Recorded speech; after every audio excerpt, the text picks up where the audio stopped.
보좌에 앉으신 영광의 주님께 감사와 영광의 박수 올려드립시다. 할렐루야.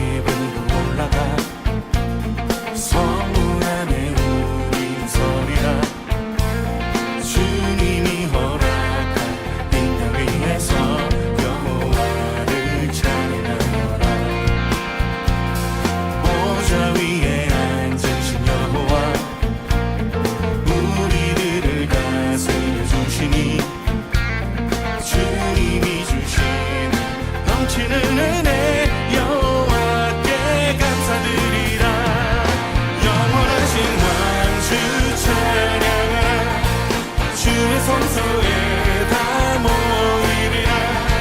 주께 온전한 예배를 드리는 자가 이 땅에 넘쳐나리라. 오늘 우리 예배 가운데 임하시는 주님 찬양합니다. 여호와의 집으로 올라가 성문 안에 우리는 서리라.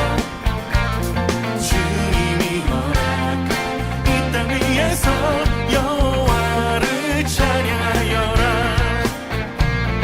보좌 위에 앉으신 여호와 우리들을 다스려 주시니 주님이 주시는 넘치는 은혜 여호와께 감사드리라.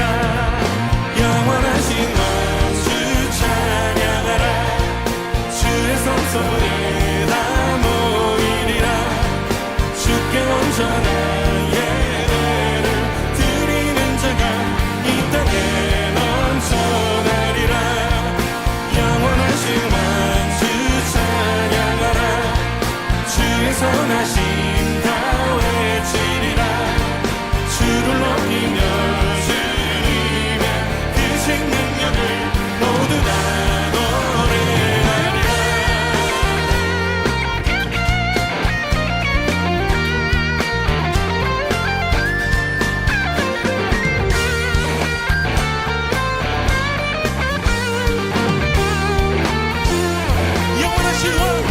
영원하신 왕주 찬양하라.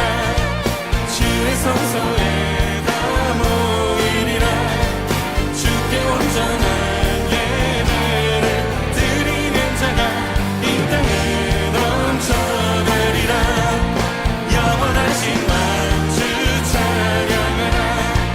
주의 선하심 다 외치리라. 주를 높이며 능력을 모두 다 노래하리라. 주의 백성으로 우리를 부르신 주님, 주의 권능도 위엄 찬양합니다. 할렐루야.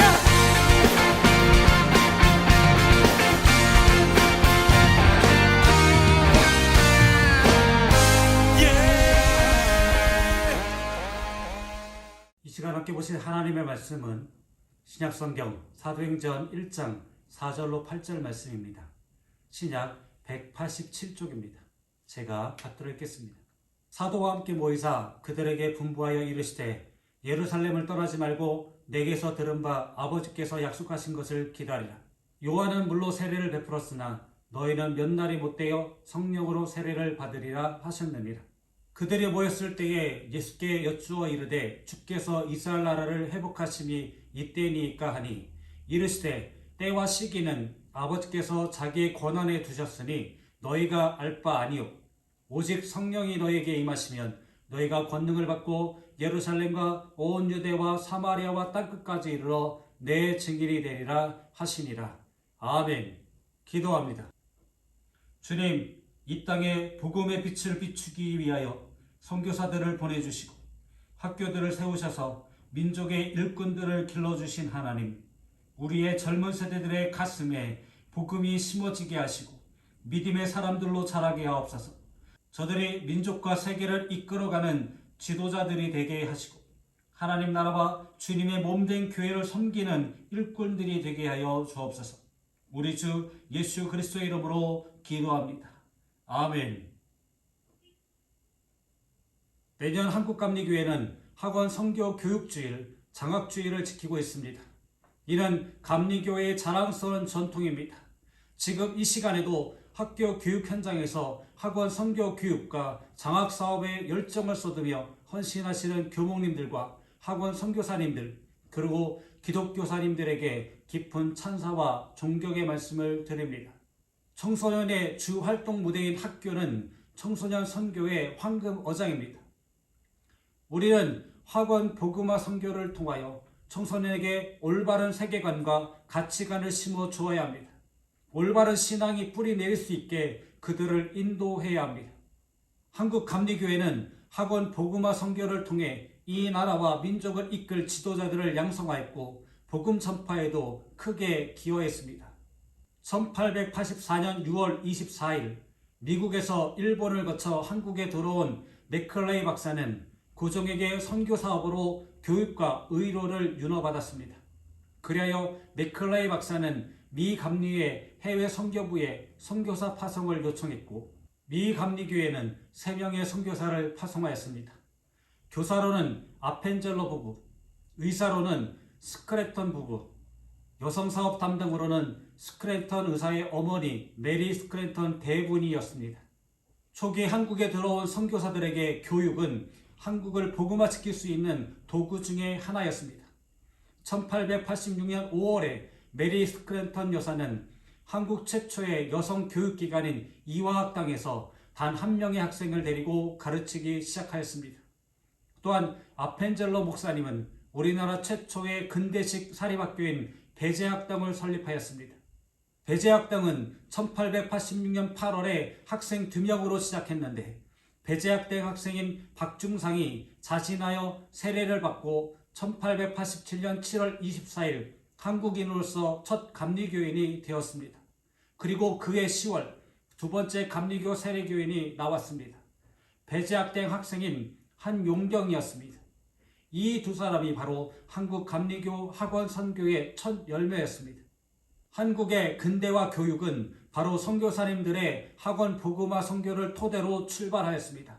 그 후 한국 감리교회는 학원 복음화 선교를 통하여 전국 방방 곳곳에 기독교 정신을 전파하였으며 서구 학문을 수용하여 기독교적 인재를 양육하였습니다.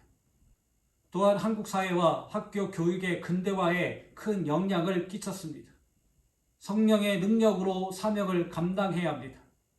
신학자 몰트만은 선교의 의미의 요점은 교회를 확장하는 것이 아니라 하나님 나라를 확장한 것이라고 말했습니다. 교회가 선교적 역할을 제대로 수행할 때 존재 의미가 있다는 것입니다.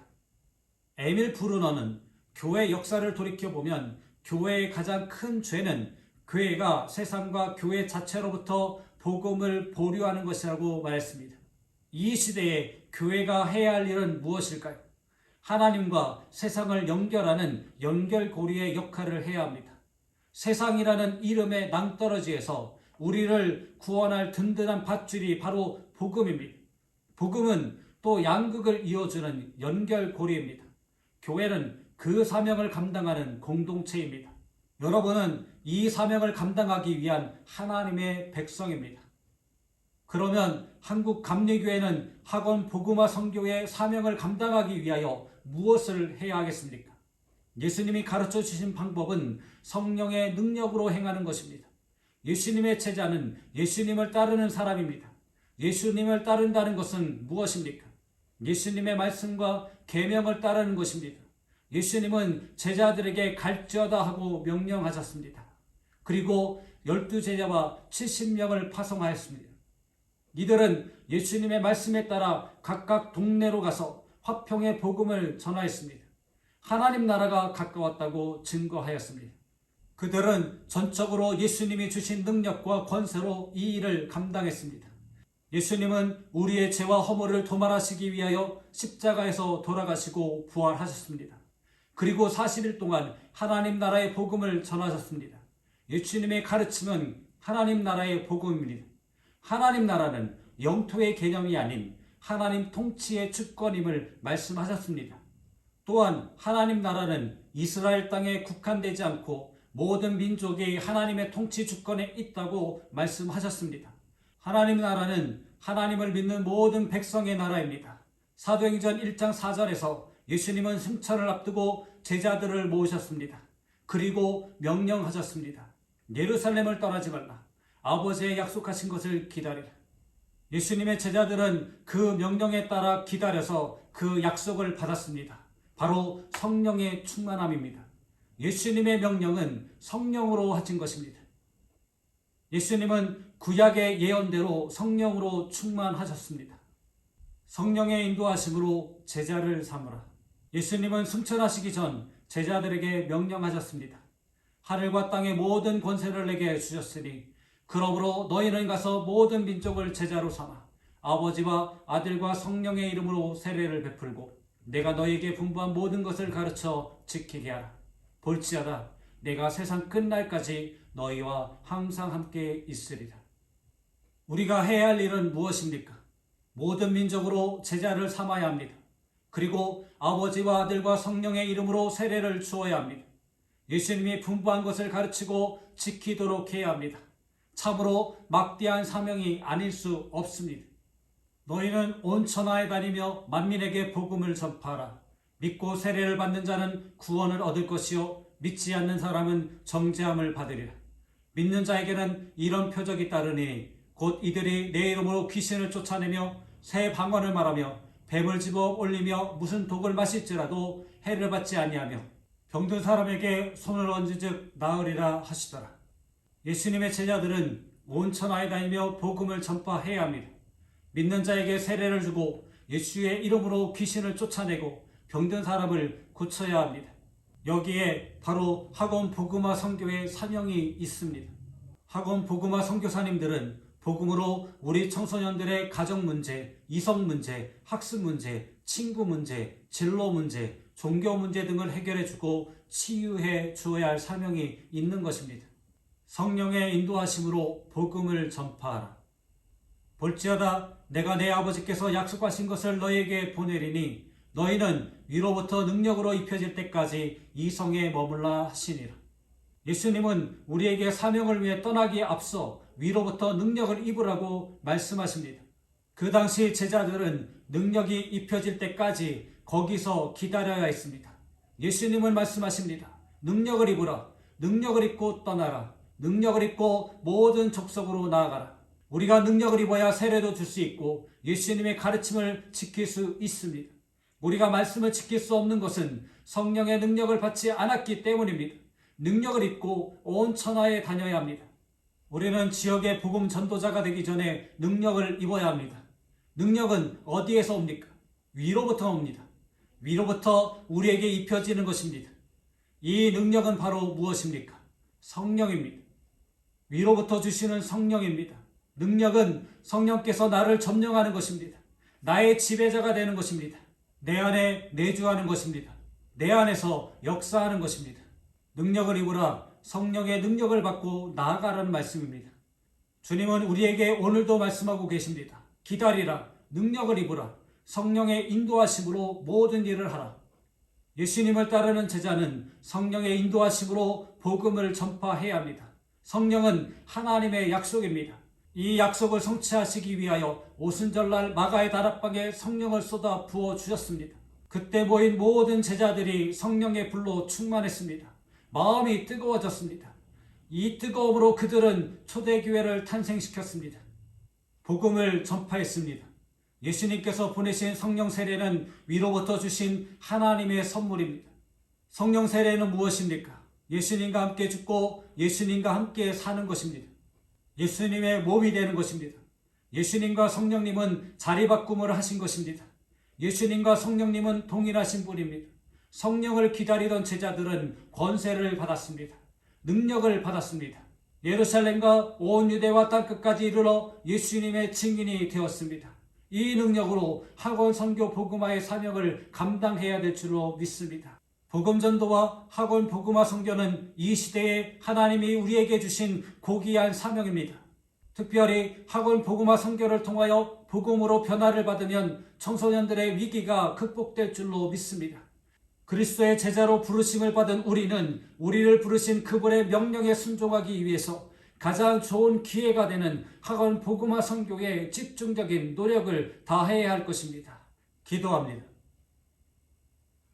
우리에게 땅끝까지 이르러 증인이 되라고 하신 주님, 저희 모두가 성령 세례받고 주님의 능력을 힘입어 우리가 만나는 이들에게 하나님의 나라를, 하나님의 사랑과 주님의 은혜를 전하는 전도자의 삶을 살게 하옵소서.